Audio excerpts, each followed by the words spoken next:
Muy bien, muchas gracias, Pastor José. Tal cual como él decía, ustedes bien saben, la conferencia tiene por nombre el Evangelio, el corazón de la Reforma. ¿Por qué razón el Evangelio, el corazón de la Reforma? Yo quisiera hacer un poco de historia para introducir el tema en cuestión que vamos a tratar en el día de hoy y que tiene que ver con lo que sucedió a partir del siglo IV, siglo V después de Cristo aproximadamente, donde comenzaron los cambios en la iglesia que fueron desvirtuando la esencia de la iglesia a medida que avanzaba. Evidentemente Dios siempre tuvo un remanente fiel, no obstante la iglesia en general comenzó a desviarse. La historia consigna que la situación al fin de la Edad Media ya era mucho más compleja todavía. Y Francis Schaeffer, nos dice el teólogo y filósofo cristiano, dice que dos columnas distinguían a la iglesia cristiana primitiva de cualquier otro sistema religioso. La primera concernía al fundamental problema de la autoridad. En dicha iglesia solo existía una autoridad final, la Biblia, la Sagrada Escritura. Esto se desprende claramente de la enseñanza de Jesús, de Pablo y de la totalidad del Nuevo Testamento. Los primeros cristianos creían que la Sagrada Escritura les daba una autoridad externa al ámbito del relativista, mutable, limitado pensamiento humano.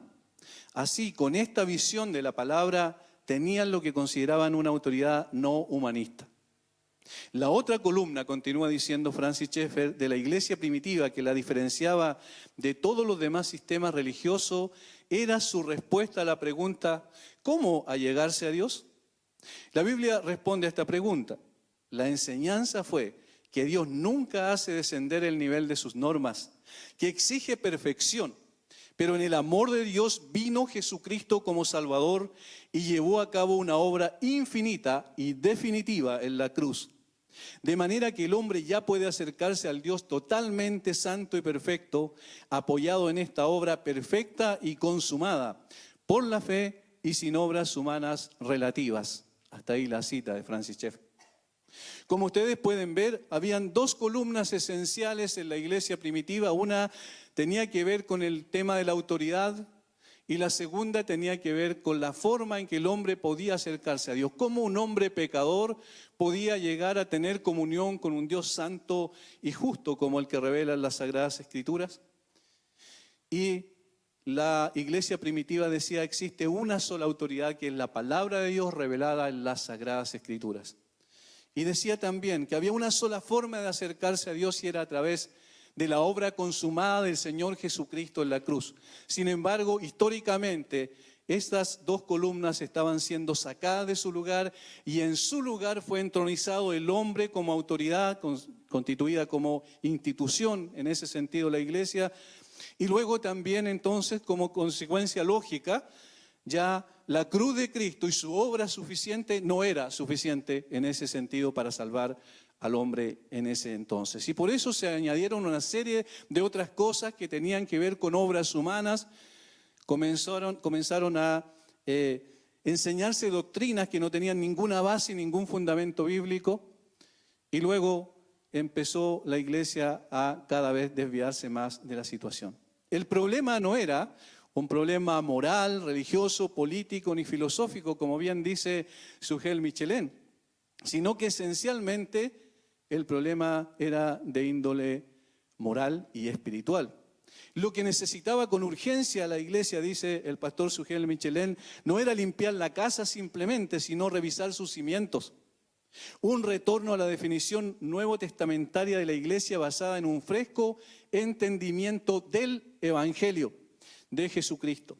El movimiento reformador no intentaba crear una nueva religión, ni mucho menos producir un cisma, sino regresar a la Biblia como la única regla infalible de fe y práctica, y consistentemente entonces a la centralidad del Evangelio. En otras palabras, lo que estaban diciendo estos hermanos, estudiando la historia y mirando retrospectivamente la historia, es que habían dos problemas que eran necesarios subsanar con urgencia antes de que la iglesia se desviase mucho más todavía. Y si bien es cierto, el tema de la autoridad de las Escrituras, que va a ser el que enseguida va a tratar el pastor Miguel Núñez, es esencial, es el principio formal de la Reforma, se le denomina. No obstante, también sabemos que el principio material de la Reforma era la justificación por la fe. ¿Y cuál era el centro de eso? El Evangelio del Señor Jesucristo. Y yo quisiera que viéramos a través de un texto de las Escrituras muy conocido, probablemente muy predicado también, no obstante siempre vemos la frescura de la Biblia al hablarnos cada día, en cada circunstancia. Cuando abrimos la palabra nos encontramos con enseñanzas frescas relacionadas con el Evangelio. Por eso se llama la reforma, el Evangelio, perdón, el corazón de la reforma, porque si queremos una nueva reforma hemos de traer el Evangelio al centro de nuestros púlpitos y al centro del quehacer de nuestras iglesias. La palabra evangelio significa, en esencia, de una forma muy simple, buenas noticias. Y era una palabra que en su definición y uso no tenían una connotación religiosa propiamente tal en los tiempos en que se usaba. En el mundo greco-romano era de uso común al referirse a situaciones puntuales, a noticias importantes que producían un cambio, una transformación en las personas que lo recibían, producto de su importancia. Cuando los griegos derrotaron a los persas en el año 490 a.C., en la famosa batalla de Maratón, el general Milcíades decidió enviar con la noticia de la victoria a los habitantes de Atenas al soldado más veloz de su regimiento. El soldado en cuestión se llamaba Filipides y recorrió la distancia de 42 kilómetros entre el campo de batalla en Maratón hasta la ciudad de Atenas velozmente. Una vez que llegó, alcanzó solo a decir, hemos vencido, y dice la historia, cayó muerto. Sin embargo, cumplió con llevar el Evangelio. Esa era la buena noticia. Es decir, esta buena noticia de victoria que cambiaría la vida de los atenienses para siempre. Esta era una noticia tan esperada, tan importante, tan trascendente, que obviamente desde ese momento en adelante en que la recibieron, comenzó una nueva vida para ellos. Por tanto, el Evangelio, en términos amplios, es el anuncio de algo que ha sucedido a favor de una persona o de un grupo de personas y que cambiaría sus vidas de manera significativa. Esto lo dice el pastor Sugel Michelén. Y en términos bíblicos, ¿qué sería entonces el Evangelio? El Evangelio sería o es la buena noticia de lo que Dios hizo en Cristo en favor de nosotros para salvarnos de la condenación del pecado y reconciliarlos con Él. Por eso es un tema de radical importancia y si queremos una nueva reforma necesitamos otra vez volver a definir bíblicamente lo que es el Evangelio, porque 499 años después de la Reforma nuevamente nos estamos desviando del camino. Y eso es evidente.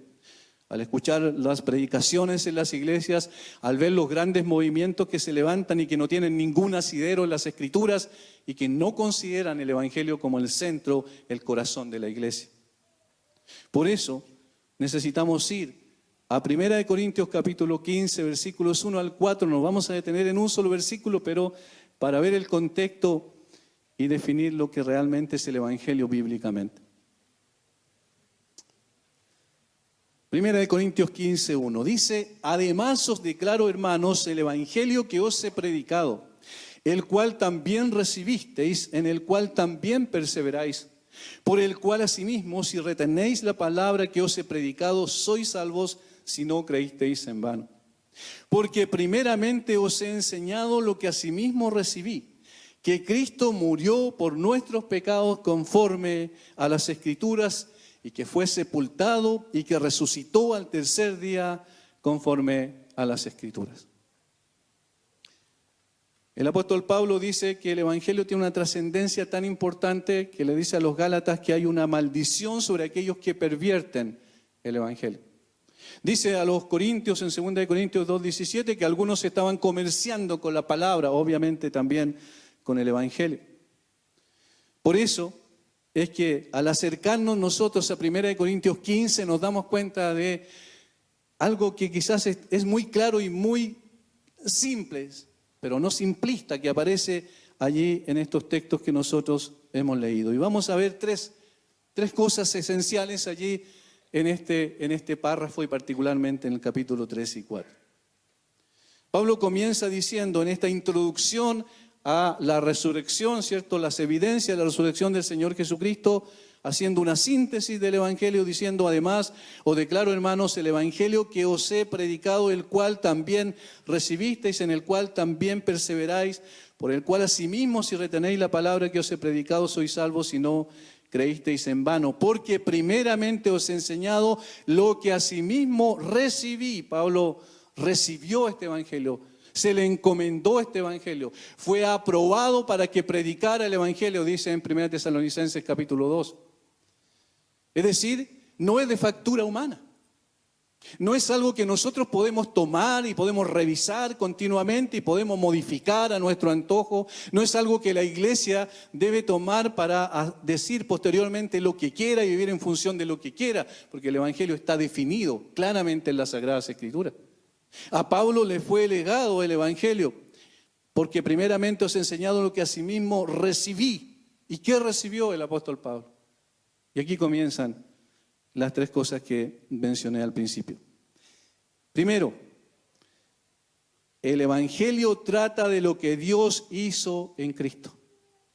El Evangelio trata exclusivamente de lo que Dios hizo en Cristo, porque primeramente os he enseñado lo que asimismo recibí, que Cristo murió por nuestros pecados conforme a las Escrituras, que fue sepultado y que resucitó al tercer día. Cristo murió, Cristo fue sepultado, Cristo resucitó. Se trata de Cristo y no del hombre. Y eso es lo que Francis Schaeffer explicaba, que cuando llegaron los reformadores, el centro volvió a ser Cristo y no el hombre. Ya no había una base humanista sobre la cual establecer lo que la iglesia tenía que hacer, sino que Cristo y su evangelio y su obra en la cruz era lo que se tenía que predicar desde los púlpitos. No solo hubo un cambio sustancial en la forma, es decir, que ya el altar quedó de lado y el púlpito ocupó el lugar del altar, sino que desde el púlpito se empezó a enseñar y a predicar lo que Dios hizo en Cristo. Y eso es lo que debemos retomar y recuperar en el día de hoy. Lo que Dios hizo en Cristo.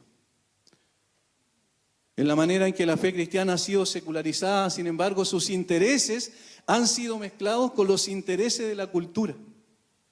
El resultado es la pérdida de los valores absolutos, individualismo permisivo y la sustitución de bienestar por santidad. Dijo alguien, recuperación por arrepentimiento, institución por verdad, sentimiento por creencia, destino por providencia y gratificación inmediata por esperanza perdurable.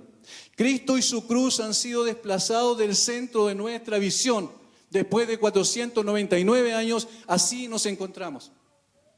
La iglesia evangélica que somos los herederos de la Reforma, no obstante, lo principal ha sido desplazado a un segundo orden. Sin embargo, el Evangelio es la buena noticia de lo que Cristo hizo por hombres y mujeres despreciables como nosotros. Es la proclamación de un hecho, no un buen consejo moral. El Evangelio no exige nada de nosotros que no sea la aceptación de la realidad de esta noticia. Nada más. Todo se trata de Cristo, todo se trata de su persona, todo se trata de su carácter, todo se trata de su obra en la cruz. Y nada más, y nada más. Cristo murió, dice Pablo, Cristo fue sepultado, Cristo resucitó. Queridos hermanos, se trata de lo que Cristo hizo, no de lo que nosotros podemos hacer. Es la obra de Cristo, no la nuestra. No son nuestros esfuerzos y sacrificios. No es nuestra bondad y poder. Es el sacrificio, la bondad y el poder de Cristo manifestado en la cruz. Miramos la cruz y vemos que allí está hecho lo que nadie podía hacer. Por eso el Padre envió a su Hijo. Por eso el Padre pasó a su Hijo por todo el proceso donde el mismo Hijo de Dios se sometió a la ley de Dios, fue circuncidado. Posteriormente fue bautizado por Juan el Bautista para identificarse con aquellos por los cuales venía a morir. Se trata de Cristo. El propio Martín Lutero, en su experiencia personal, reconoció que no se trataba de él y sus esfuerzos. El reformador en ese tiempo, un monje agustino, como bien sabemos, se esforzaba por agradar a Dios por medio de una rigurosa austeridad. Al respecto, él mismo escribía posteriormente: yo era un buen monje y guardaba las reglas de mi orden tan estrictamente que si algún monje llegara al cielo por su monacato, habría sido yo. Todos mis hermanos en el monasterio que me conocían lo pueden verificar. Si hubiese seguido así por más tiempo, dice Martín Lutero, me habría matado a mí mismo con vigilias y oraciones, lecturas y otros trabajos. Sin embargo, nunca pudo encontrar la paz con Dios a través de su propio esfuerzo. Luchó sinceramente, genuinamente. Sin embargo, no pudo lograr absolutamente nada porque el Evangelio no se trataba de Martín Lutero ni de cada uno de nosotros, sino de Cristo y solo de Cristo. Alguien dijo muy sabiamente, y cada uno de nosotros, especialmente aquellos que se nos ha encomendado la gloriosa tarea de guiar al rebaño que Cristo ganó con su propia sangre, nunca debemos olvidar ningún ritual, institución o individuo puede ni debe ser motivo de confianza, sino Cristo. Ningún proyecto, visión o necesidad debe competir por el lugar primario de Cristo en la iglesia. Ninguna filosofía, ideal o argumento debe ser predicado en la iglesia que no exalte a Cristo y su muerte en la cruz por el pecado de los hombres. Nada. Toda la iglesia, todas las actividades de la iglesia deben girar en torno a la cruz de Cristo. Porque ese es el motor, es el corazón de la iglesia. El mismo apóstol Pablo en primera de Corintios va a decir, ¿cierto? O en Romanos, en realidad, el apóstol Pablo va a decir que al inicio, cuando comienza la introducción a Romanos, que el Evangelio se trata precisamente de Cristo. Pablo, siervo de Jesucristo, llamado a ser apóstol, apartado para el Evangelio de Dios, que él había prometido antes por sus profetas en las Santas Escrituras, acerca de su Hijo, nuestro Señor Jesucristo, que era del linaje de David según la carne, y que fue declarado Hijo de Dios con poder según el Espíritu de Santidad por la resurrección de entre los muertos. El Evangelio se trata de Cristo. La iglesia vive en función de esa obra de Cristo en la cruz. Nosotros vivimos en una situación cultural, religiosa del catolicismo romano, ¿verdad? En toda Sudamérica normalmente vivimos en esa situación. Y por eso es que cuando nosotros predicamos el Evangelio es necesario no solo hablar de lo que Cristo hizo en la cruz, sino hablar del carácter de quien hizo ese sacrificio en la cruz. Porque cuando nosotros hablamos y predicamos el Evangelio a una persona que ha vivido en esa esfera cultural, asume, cuando le hablamos de Cristo, que Cristo es un personaje creado, lamentablemente, por la Iglesia Católica, pero que no tiene su asidero en las Sagradas Escrituras. Por eso cuando Pedro predicó, inclusive en el contexto judío, una de sus primeras predicaciones dice en el capítulo 3 del libro de los Hechos, versículo 14 y 15, mas vosotros negasteis al santo y al justo y pedisteis que se os diese un homicida y matasteis al autor de la vida. Matasteis al autor de la vida. Miren, tres cosas dice Pedro respecto al carácter de Jesucristo. Dice que era el santo, el justo y el autor de la vida. Cuando nosotros predicamos el Evangelio, vemos que esa obra de Cristo fue suficiente para salvar a todos y cada uno de los que llega hasta los pies de Cristo en arrepentimiento y fe, porque la obra que Él hizo en la cruz no era la obra de un hombre común y corriente, sino del Hijo de Dios, que descendió, como dice el apóstol Pablo en Filipenses capítulo 2, versículos 5 al 11, se despojó a sí mismo, tomando forma de siervo y estando en la condición de hombre, se humilló a sí mismo hasta la muerte y muerte de cruz. Es Jesucristo, es su carácter, es su persona, es su obra. De eso se trata el Evangelio. Dios hace algo en particular con nosotros y ese algo que hace es planificar desde antes de la fundación del mundo, enviar a su Hijo y el Hijo se somete a la autoridad del Padre para venir y ocupar el lugar de los culpables y morir en ese lugar y resucitar para su justificación. De eso se trata. La iglesia debe volver al centro, que es Cristo y su obra en la cruz.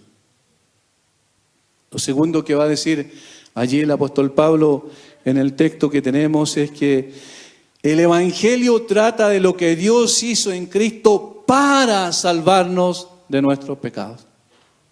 El Evangelio se trata de lo que Dios hizo en Cristo y el Evangelio se trata de lo que Dios hizo en Cristo para salvarnos de nuestros pecados. Notemos lo que dice el apóstol Pablo. Porque primeramente os he enseñado lo que asimismo recibí, que Cristo murió por nuestros pecados. Y esta es la razón del Evangelio. Yo sé que esta palabra no es muy apreciada en el día de hoy, la palabra pecado. Cuando alguien la escucha normalmente, cuando estamos hablando con ellos, ¿cierto? Ya da la espalda y toma su propio camino. ¿Por qué? Porque estamos en una sociedad psicologizada, y una iglesia también psicologizada que está dándole tanto énfasis a la autoestima, al que la persona se sienta bien, que cuando suena esta palabra, que tú eres pecador, si tú no te arrepientes, tú tienes la ira de Dios sobre tu cabeza, entonces la gente no quiere escuchar eso. Esta es la razón por la cual Cristo vino y tuvo que morir en una cruz. La buena noticia del Evangelio, lo que Dios hizo en Cristo presupone una mala noticia. Presupone una mala noticia de lo que el hombre es y hace como condición inherente porque es un pecador. El hombre peca porque es un pecador y entonces necesita que venga a él un Salvador. Por esta razón el apóstol Pablo, si vemos el Evangelio de Romanos, el gran tratado teológico del apóstol Pablo, usa casi 3 capítulos de esta carta para hablar sobre el tema del problema del pecado. Notemos cómo en el versículo 17, el capítulo 1, versículo 17, Pablo dice: porque en el Evangelio la justicia de Dios se revela por fe y para fe, como está escrito, mas el justo por la fe vivirá. Pablo presenta su tesis de todo lo que va a decir en Romanos. Porque en el Evangelio la justicia de Dios se revela por fe y para fe. En el Evangelio la justicia de Dios se revela. Sin embargo, el versículo 18 cambia rotundamente lo que estaba diciendo. Y parece un amplio paréntesis que dura hasta el capítulo 3, versículo 20. Dice: porque la ira de Dios se revela desde el cielo contra toda impiedad e injusticia de los hombres que detienen con injusticia la verdad. Y luego, demostrar en el capítulo 1 que todas las personas, estos paganos, ¿cierto?, que cambiaron la gloria del Dios incorruptible, que cambiaron la verdad de Dios y que cambiaron el orden natural de Dios, están bajo condenación. Y luego en el capítulo 2 va a decir que aún los moralistas, aquellos que pensaban que a través de sus hechos correctos moralmente iban a ser aceptados delante de Dios, estaban también bajo la ira de Dios. Y que luego en el capítulo 2, versículo 17 hasta el capítulo 3, el apóstol Pablo va a decir también que aún los religiosos, los judíos en ese sentido directo, pero también todo religioso que pensaba que porque tenía el conocimiento podía ser justificado delante de Dios, estaba también bajo la ira de Dios. Eso es lo que dice el capítulo 3, versículo 9 en adelante, que es una especie de conclusión. ¿Qué pues? ¿Somos nosotros mejores que ellos? En ninguna manera, pues ya hemos acusado a judíos y a gentiles que todos están bajo pecado. Y una vez que hace esa síntesis tan especial, tomando el Salmo, cuando dice que no hay justo ni aun uno, no hay quien entienda, no hay quien busque a Dios, que todos se desviaron a una, se hicieron inútiles, no hay quien haga lo bueno, no hay ni siquiera uno, termina diciendo: pero sabemos que todo lo que la ley dice, lo dice a los que están bajo la ley, para que toda boca se cierre y todo el mundo quede bajo el juicio de Dios. Ya que por las obras de la ley ningún ser humano será justificado delante de él, porque por medio de la ley es el conocimiento del pecado. Si ustedes leen todo el capítulo, versículo a versículo, del capítulo 1, versículo 18, hasta el capítulo 3, versículo 20, no van a encontrar la palabra con la cual Pablo inició o sintetizó en esa proposición que hace en el versículo 17. La justicia de Dios se revela en el Evangelio. Sin embargo, si tomamos el versículo 21, vamos a notar cómo Pablo retoma otra vez su argumento respecto a la justicia de Dios. Pero ahora, aparte de la ley, se ha manifestado la justicia de Dios, testificada por la ley y por los profetas. La justicia de Dios por medio de la fe en Jesucristo para todos los que creen en Él. ¿Notaron este paréntesis para declarar cuál es el problema? El problema es que el hombre está completamente perdido. El problema no es que el hombre en Edén tropezara, sino que cayó rotunda y absolutamente. Y quedó completamente separado de Dios, muerto en términos espirituales, esclavo, dice la Escritura, y ciego. El hombre no tiene ninguna posibilidad de salir adelante, de allegarse a Dios a través de su propia capacidad inherente, supuestamente. Es imposible que alguien entienda el Evangelio sin haber entendido y reconocido su condición de transgresor a la ley de Dios primariamente. Tal como Francis Schaeffer dijo, si tenía 10 minutos para hablar con alguien sobre el Evangelio en un tren, utilizaba 8 para hablarle del problema y solo 2 para hablar de la respuesta. ¿Por qué? Porque ¿de qué sirve saber cuál es la respuesta si no sé cuál es la pregunta?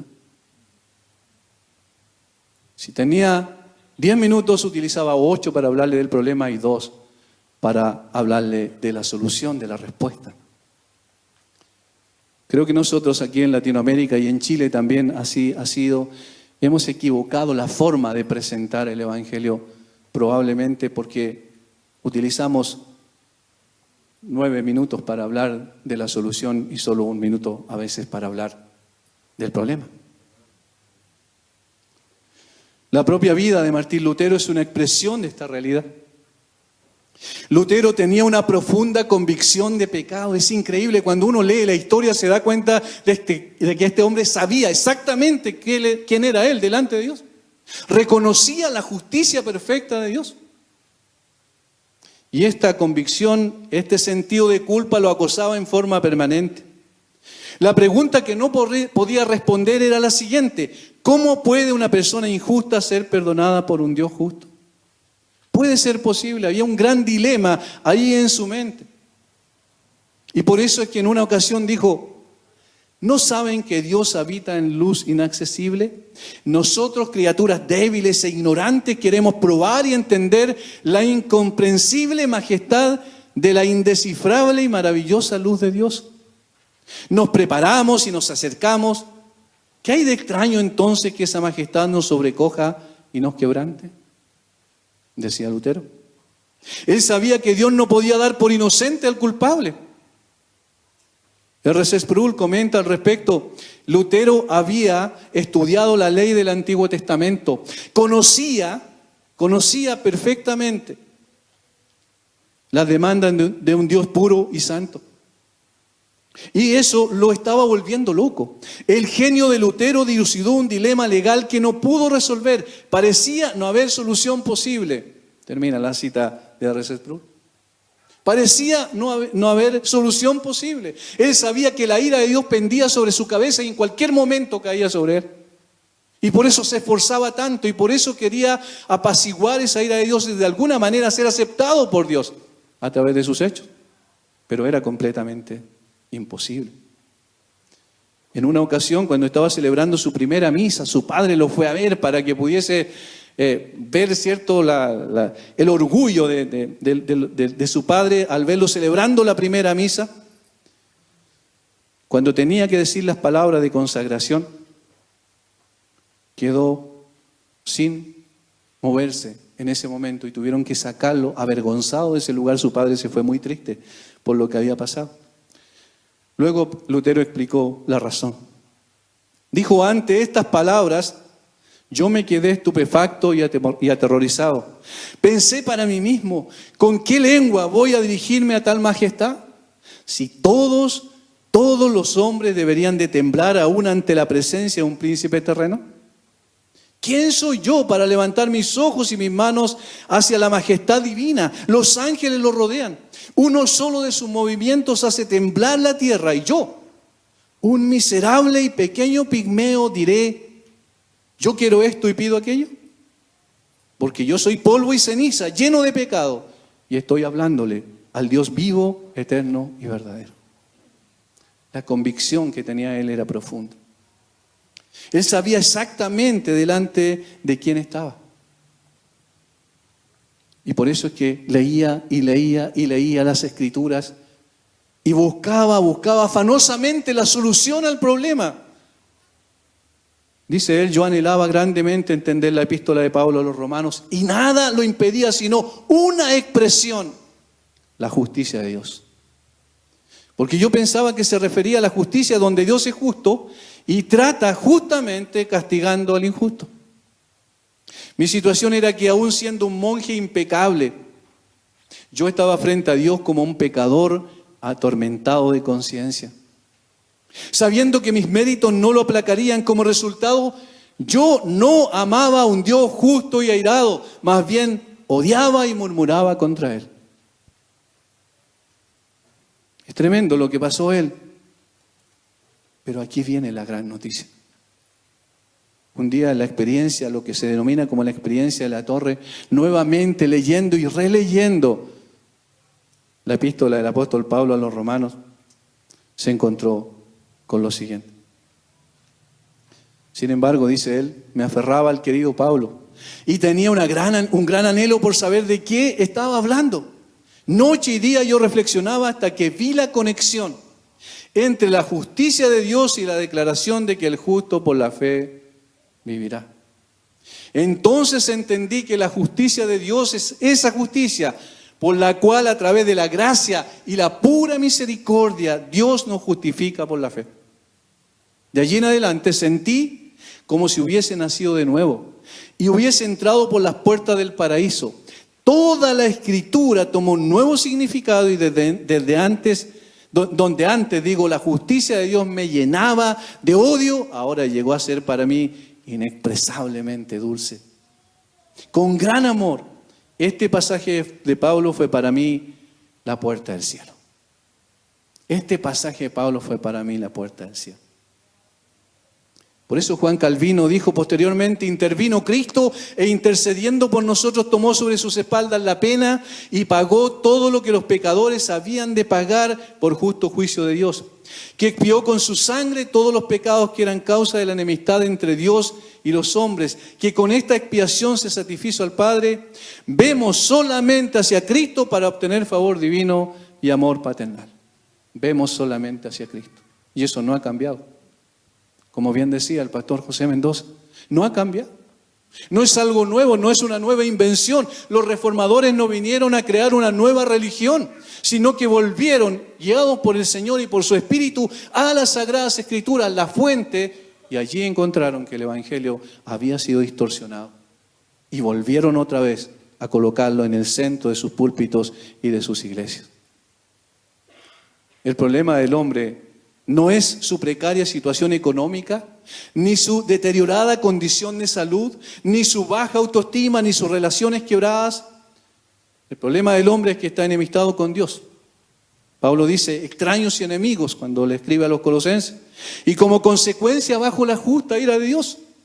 El problema del hombre es que es un transgresor de la justa ley de Dios. Y Dios es un juez justo, que no dará por inocente al culpable. El ser humano es un hijo de ira por condición y decisión. Por tanto, el hombre no necesita un ingeniero comercial que arregle sus problemas económicos, ni un médico que venga a darle salud, ni un psicólogo que venga a subir su autoestima, ni un consejero matrimonial. En primer lugar, necesita el Evangelio. Él necesita un Salvador que lo salve de la justa ira de Dios que pende sobre él.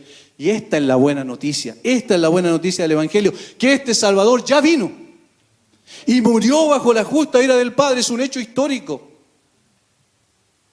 Y ocupó el lugar del hombre culpable, por eso su nombre es Jesús. ¿Por qué? Porque Él salvará a su pueblo de sus pecados.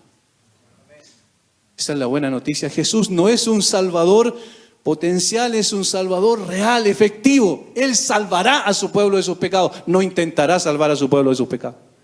Sin embargo, el Evangelio que se predica hoy dice, tú tienes la última decisión. Dios está atado, no puede hacer nada si tú no abres tu corazón.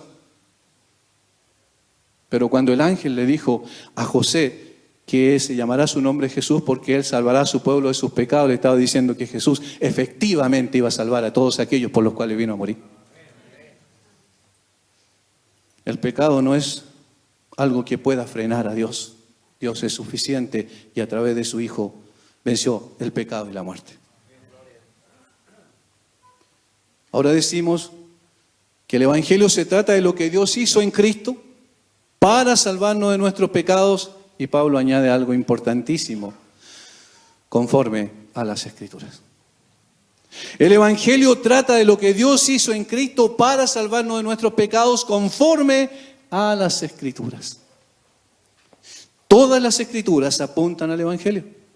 A partir de Génesis 3:15, con la promesa de un Salvador, o el protoevangelio, como le llaman los teólogos, en adelante todo apunta a Cristo y su obra para salvar al hombre perdido, trayendo con ello gloria al nombre de Dios.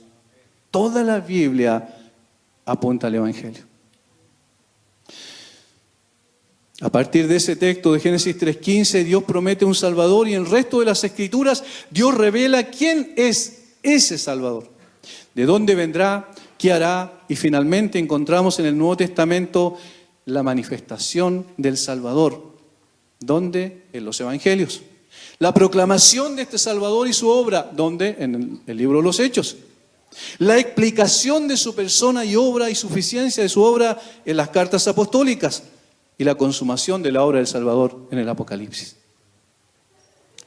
Esto no es una conjetura, sino lo que el mismo Jesús dijo en su conversación con los discípulos de Maús y con los 11 antes de ascender en Lucas capítulo 24. Entonces Él les dijo: oh insensatos y tardos de corazón para creer todo lo que los profetas han dicho. ¿No era necesario que el Cristo padeciera estas cosas y que entrara en su gloria? Y comenzando desde Moisés y siguiendo por todos los profetas, les declaraba en todas las Escrituras lo que de Él decían. Lo que de Él decían. Y les dijo: estas son las palabras que os hablé estando aún con vosotros, ya ahora los 11, que era necesario que se cumpliese todo lo que está escrito de mí en la ley de Moisés, en los profetas y en los salmos, que era una división triple de todo el Antiguo Testamento. Entonces les abrió el entendimiento para que comprendieran las Escrituras y les dijo: así está escrito. Así está escrito. Y así fue necesario que el Cristo padeciese y resucitase los muertos al tercer día. Y que se predicase en su nombre el arrepentimiento y el perdón de pecados en todas las naciones, comenzando desde Jerusalén. Y vosotros sois testigos de estas cosas. Jesús dijo que toda la Biblia hablaba de Él, del Salvador y de la salvación que Él venía a dar a todos aquellos que creyeran en Él. Es más, en el Antiguo Testamento se mencionan dos personas cuyas vidas son especialmente escogidas para que por medio de su linaje venga el Salvador prometido. El primero es Abraham y el segundo David. El primero se asocia con la redención y el segundo con el reino eterno. A cada uno de ellos Dios hace una promesa. El primero, que en su simiente serían benditas todas las familias de la tierra. Pablo interpreta eso después en Gálatas. Dice que Moisés hablaba de su simiente, no de sus simientes, y su simiente era Cristo. Y luego, también en el caso de David, el Nuevo Testamento muestra que esa promesa que Dios le hizo a David, que de su linaje no faltaría alguien que se sentara en su trono, también fue cumplida cabalmente con la persona del Señor Jesucristo. Lo interesante de esto es que la Biblia es tan perfecta, es maravillosa en su sincronía, en el cumplimiento que tiene, que nosotros vemos en Mateo capítulo 1, versículo 1, que dice: Jesucristo, hijo de David, hijo de Abraham. Toda la Biblia del Antiguo Testamento, todo el Antiguo Testamento apuntaba a la persona de Jesucristo. Y Mateo está diciendo: aquí está, ya está presente. Y Lucas, luego, relatando la anunciación del nacimiento de Jesús a María, consigna las palabras del ángel que dijo: Este será grande y será llamado Hijo del Altísimo, y el Señor Dios le dará el trono de David su padre, y reinará sobre la casa de Jacob para siempre, y su reino no tendrá fin. Ahí está el cumplimiento. Más aún, el autor de Hebreos resume en 2 versículos esta misma verdad de la redención y el reino en la persona y obra de Jesucristo. Dice en el capítulo 2, versículos 14 y 15, así que, por cuanto los hijos participaron de carne y sangre, Él también participó de lo mismo para destruir por medio de la muerte al que tenía el imperio, el reino de la muerte, esto es al diablo, y librar a todos los que por el temor de la muerte estaban durante toda la vida sujetos a servidumbre. Jesucristo ocupa el reino, el trono del reino, y Jesucristo liberta a los cautivos. Todo el Antiguo Testamento se cumple perfectamente en la persona y obra de Cristo. Finalmente, Dios le da la oportunidad a Juan para que en visión pueda constatar esta escena celestial. Y vi en la mano derecha del que estaba sentado en el trono un libro escrito por dentro y por fuera, sellado con 7 sellos, y vi a un ángel fuerte que pregonaba a gran voz: ¿quién es digno de abrir el libro y desatar sus sellos? Y ninguno, ni en el cielo, ni en la tierra, ni debajo de la tierra, podía abrir el libro, ni aún mirarlo. Y lloraba yo mucho, porque no se había hallado a ninguno digno de abrir el libro, ni de leerlo, ni de mirarlo. Y uno de los ancianos me dijo: no llores, he aquí que el león de la tribu de Judá, la raíz de David, ha vencido para abrir el libro y desatar sus 7 sellos. Y miré, y vi, en medio del trono y de los 4 seres vivientes y en medio de los ancianos, estaba en pie un cordero como inmolado, que tenía 7 cuernos y 7 ojos, los cuales son los 7 espíritus de Dios enviados por toda la tierra. Y vino y tomó el libro de la mano derecha del que estaba sentado en el trono. Y cuando hubo tomado el libro, los 4 seres vivientes y los 24 ancianos se postraron delante del Cordero. Todos tenían arpas y copas de oro llenas de incienso, que son las oraciones de los santos, y cantaban un nuevo cántico diciendo: digno eres de tomar el libro y de abrir sus sellos, porque tú fuiste inmolado y con tu sangre nos has redimido para Dios de todo linaje y lengua y pueblo y nación. Y nos has hecho para nuestro Dios reyes y sacerdotes, y reinaremos sobre la tierra. Y miré y oí la voz de muchos ángeles alrededor del trono y de los seres vivientes y de los ancianos, y su número era millones de millones, que decían a gran voz: el Cordero que fue inmolado es digno de tomar el poder, la riqueza, la sabiduría, la fortaleza, la gloria y la alabanza. Que a todo lo creado que está en el cielo y sobre la tierra, y debajo de la tierra y en el mar, y a todas las que en ellos hay, oí decir: al que está sentado en el trono y al Cordero sea la alabanza, la honra, la gloria y el poder por los siglos de los siglos. Los 4 seres vivientes decían amén, y los 24 ancianos se postraron sobre sus rostros y adoraron al que vive por los siglos de los siglos. Toda la Biblia habla de Cristo, toda la Biblia habla del Evangelio. Es extraordinario cómo la palabra de Dios siempre nos conduce hacia la persona de Jesucristo y siempre nos conduce hacia la cruz. En ese lugar insignificante, en esa montaña, en el monte de la Calavera, ocurrió algo significante y trascendente para toda la historia de la humanidad. Miramos hacia atrás y vemos hacia la cruz, y vuelve otra vez nuestro corazón a latir fuertemente con esperanza cierta, porque un día lo veremos a Él tal cual Él es. Y seremos conocidos tal cual somos, porque Jesucristo estará allí y nosotros nos postraremos delante del Cordero y lo adoraremos por los siglos de los siglos.